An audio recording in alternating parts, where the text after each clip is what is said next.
오늘 읽은 이 에베소서 4장 말씀은 예수 그리스도를 믿음으로 말미암아 구원받은 성도는 어떤 삶을 살아야 하는지에 대해서 말씀해주고 있는 말씀인 것입니다. 곧 하나님이 원하시는 구체적인 삶의 모습을 제시하고 있다는 것입니다. 그 구체적인 삶의 모습은 크게 두 가지입니다. 첫 번째는 성도는 교회의 하나됨을 위해 힘써야 하고, 그리고 두 번째는 거룩한 삶 가운데 살아가야 한다는 것입니다. 특별히 이러한 거룩함을 위해서 우리에게 꼭 필요한 것이 있는데, 그것은 바로 심령이 새롭게 되는 것입니다. 4장 23절 말씀해 보시면 오직 너희의 심령이 새롭게 되어라고 말씀하고 있습니다. 날마다 그 마음이 성령님의 능력을 통해 새롭게 되어야 한다는 것입니다. 이렇게 마음이 날마다 새롭게 될 때에 우리는 하나님이 기뻐하시는 거룩한 삶을 살아갈 수 있다는 것입니다. 오늘 본문 말씀은 이렇게 마음이 새롭게 되어 거룩한 삶을 살아가려는 성도는 그 삶을 어떻게 살아야 하는지에 대해서 좀 더 자세하게 구체적으로 설명해주고 있는 본문인 것입니다. 마음이 새롭게 되어 거룩한 삶을 살아가는 성도는 이러이러한 삶을 살아야 한다고 좀 더 구체적으로 우리에게 말씀해주고 있는 것입니다. 그렇다면 그 구체적인 삶의 모습은 무엇입니까? 오늘 말씀에서 가장 많이 강조하고 있는 것은 바로 입술의 변화입니다. 다시 말씀드리면 마음이 새롭게 되어 거룩한 삶을 살아가려는 성도에게 있어서 제일 먼저 변하고, 그리고 제일 중요한 변화가 바로 말의 변화라는 것입니다. 입술이 거듭나야 한다는 것입니다. 오늘 다 읽지는 않았지만 4장 25절 말씀부터 그리고 5장 21절까지 말씀을 성도의 거룩한 삶이라는 주제로 이렇게 하나로 묶어서 볼 때에 여기에서 가장 많이 강조하고 있는 것이 바로 말의 변화입니다. 4장 25절 말씀을 보시면 그런즉 거짓을 버리고 각각 그 이웃과 더불어 참된 것을 말하라. 4장 29절에도 보시면 무릇 더러운 말은 너희 입 밖에 내지 말고 오직 덕을 세우는 데 소용되는 대로 선한 말을 하여.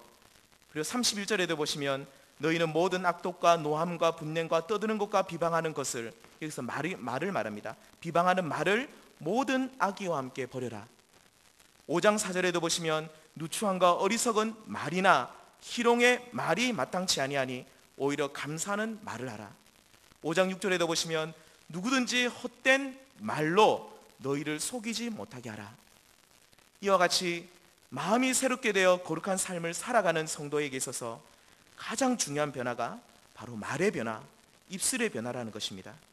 이러한 변화가 없으면 우리는 거룩한 삶을 살아갈 수도 없고 하나님이 기뻐하시는 삶을 추구할 수도 없다는 것입니다.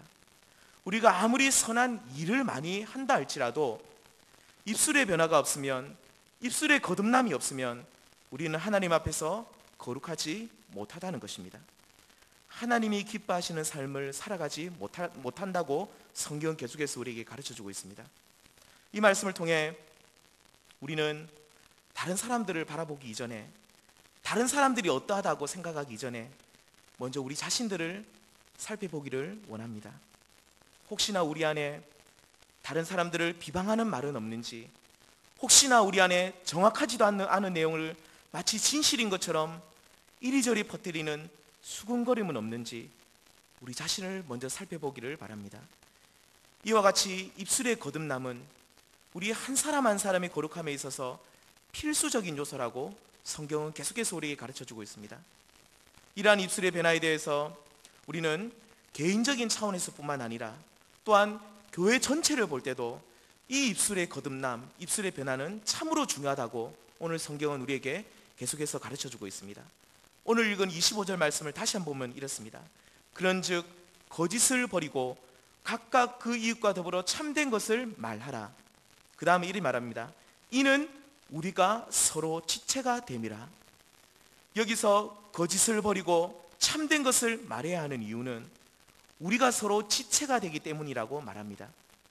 다시 말씀드리면 우리는 주님 안에서 한 몸을 이룬 한 교회 구성원들이기 때문에 거짓을 버리고 참된 것을 말해야 한다는 것입니다.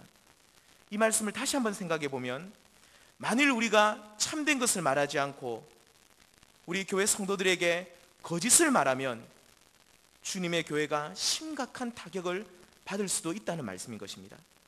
곧 성령 안에서 하나님을 이룬 주님의 교회가 큰 역풍을 맞을 수도 있다는 것이 오늘 우리에게 경고하고 있는 말씀인 것입니다.